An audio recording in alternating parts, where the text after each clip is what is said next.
Hello dear students, this is the second video of this week, Standard 8th, and I'm your computer teacher Pankaj Kumar present before you all to discuss on the topic operating system, types of operating system. So in the previous class, we have already discussed about functions of an operating system, and we have also discussed about two types of operating system, that is batch operating system and time sharing operating system. And this video will be very helpful for you. So please pay attention in this video. Now, the next topic is distributed operating system. As the name suggests that this operating system is distributed. Now, coming to the topic.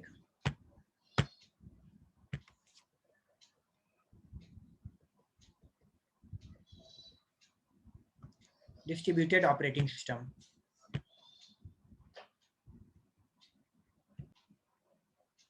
Distributed system use multiple central processors to serve multiple real-time applications and multiple users. Data processing jobs are distributed among the processors accordingly. So in this type of system, actually more than one processor is working at the same time. Means in this system, more than one processor are there which is supposed to do many works. Second point, distributed operating system is a model where distributed applications are running on multiple computers linked by communication. You can see this picture. It is a picture of distributed operating system in which suppose there is multiple works which has to be processed. So in this type of operating system, there are multiple CPU, means more than one processor working at the same time for solving multiple number of tasks, for solving many tasks. Okay, we have more than one CPU which is working at the same time. So suppose a number of works are given to the computer. So some works are given to this CPU number 1. Some works are distributed to another CPU. Some works are distributed to CPU number 3, and some works are distributed to CPU number 4, and some works are distributed to CPU number 5. Okay, so all the CPU is working simultaneously, processing at the same time. And suppose if one of the CPU is not working, suppose there any error occurs in one of the CPU and it is not working, so all the work of this CPU will be transferred to another CPU for processing. Okay, CPU, as you know that CPU is the processor of the computer. It does all the calculations. It do all the processing activities of your computer. Okay, and after processing it, it generates the result. Now, what are the advantages of distributed systems? All the nodes in the distributed system are connected to each other. So with the resource sharing facility, a user at one site may be able to use the resource available at another. A user which is present at the one site, he is also able to use the resource which is available at another site. Okay. Second, failure of one node does not lead to the failure of the entire distributed system. You can see each CPU is known as one node. Okay, so if failure of one node, it is all the communication network will not be disturbed. Okay, there will be no effect on all the working.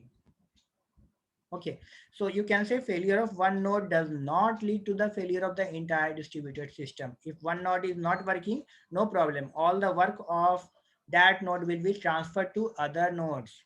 Okay, and in this way distributed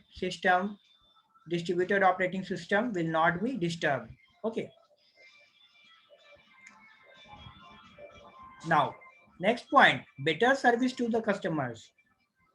It gives better service to the customers. Next is reduction of delays in data processing. In time sharing operating system, there is a data delay. There is a data delay in processing, but in this distributed operating system, there is a reduction in data processing. There is no delay, reduction of delay in data processing. And last point, reduction of the load on the host computer. There is also reduction on the load on the host computer. Means on the host computer, lots of works are there which has to be processed, and all the works are transferred to different CPU of the machine, so that all the works are distributed to different operating systems, and all the works will be performed very nicely. Okay, so reduction of load, reduction of delays in data processing, better service to the customers. Okay, so these all are advantages. Now coming to network operating system. In network operating system, users, it runs on a server and gives the server the capability to manage data, users, groups, security, applications, and other networking functions. Okay, in network operating system, you have to install network operating system in server machine so that it can manage all the client machine. Okay, network operating system has the facility to control all the client machine. Nowadays, what you do at your home, you install only Windows 10, Windows 7, Linux, etc. Okay, so Windows 7 and Windows 10, what is this? This is client operating system. You cannot make Windows 7 or Windows 10 as a network operating system.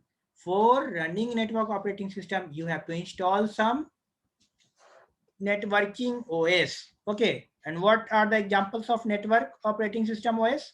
It includes Microsoft Windows Server 2008, Unix, Linux, Mac OS X, Novel Network, etc. These are the examples of network operating system.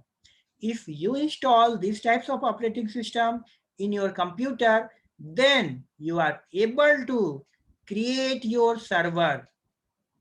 You can link another client machine to your computer, and you can also manage all the client machine. Understood? Now, next point,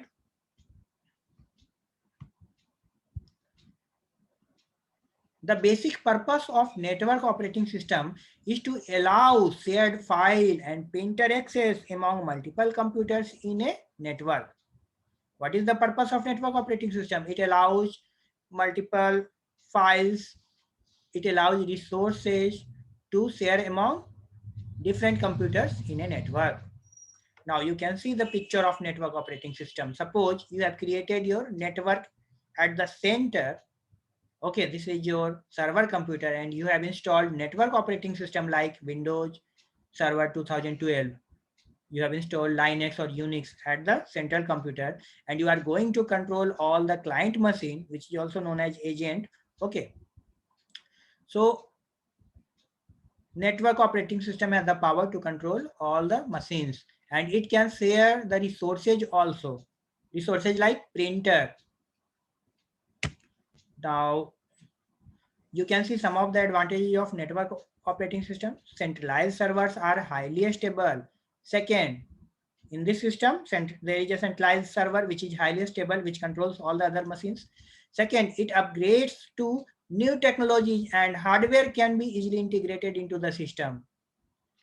It can be upgraded to new technologies and hardware can also be integrated into the system. Third, remote access to servers is easily possible from different locations.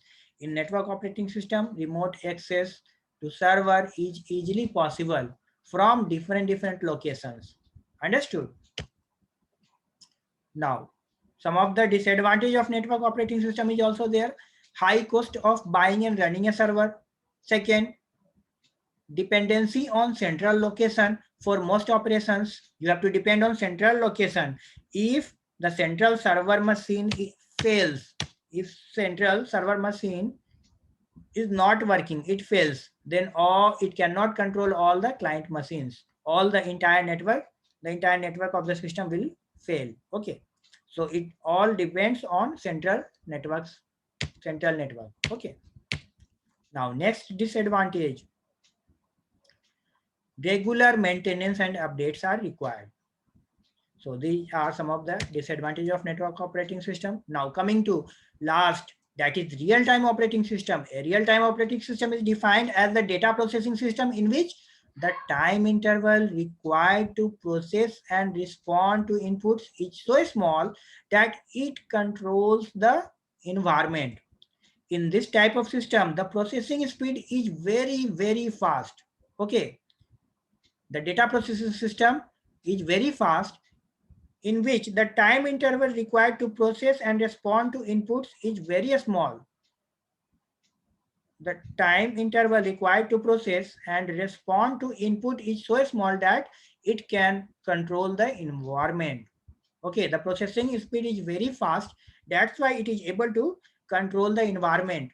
Now, next point, the time taken by the system to respond to an input and display of required updated information is termed as response time. So in this system, response time is very less. That's why it can control the environment. Like you can use real-time operating system for weather forecasting. Okay, you can use real-time operating system for scientific purpose, for missile launching, etc. So in this method, response time is very less. Now, real-time operating system, some more points about it. A real-time operating system must have well-defined fixed time constants. Otherwise, the system will fail. Suppose you have to launch a missile and you have to send a missile to the target destination. Okay, to the target. So your missile has to reach at the destination at the required time. Okay, at the definite time. If suppose your missile time is 30 seconds or 15 seconds late, okay, due to processing, or it takes some more time or it takes some less time, then it will not reach the destination. The missile will blast at some another location. So that's why in this system, your time uh, your time is fixed. Means fixed time constraints are required. Okay, if suppose you have set some timing, then timing is fixed. The missile will blast at the missile will be launched at the correct time, and at the correct time it will also reach the destination, and it will reach the desired destination and it will blast there. Okay, so you can take the example of missile in this case, in which time are fixed timing constraints are required. Okay, otherwise the system will fail. Now, next example, you can say scientific experiments, medical imaging systems, industrial control system, robots, missile aircraft, etc.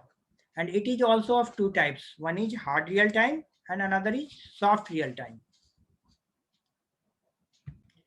In hard real time operating system, the deadline is handled very strictly. Whatever the deadline of the system is fixed, it has to handle the deadline very strictly, which means that given task must start executing on a specified schedule time. Otherwise, it will miss the target.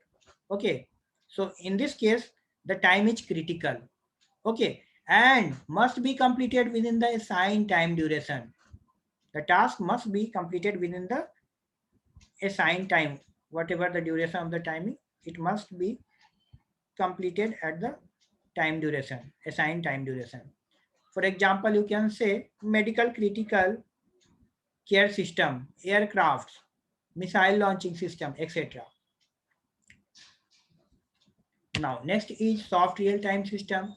In soft real-time system, it accepts some delays. It can accept some delays for some seconds, okay, by the operating system. And in this type of real-time operating system, there is a deadline assigned for a specific job. In this case also, there is some deadline assigned, but a delay for a small amount of time, for a few seconds, is acceptable in this case. Okay, so deadline are handled softly by this type of real-time operating systems.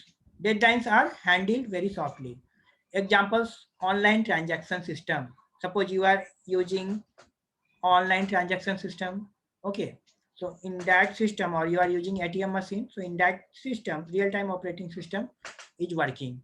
in case of planetary robots, suppose you have sent some robots to another planet. So in that case also, soft real-time operating system is used. Okay, so I hope you all have understood about types of operating system, children. Thanks for watching this video.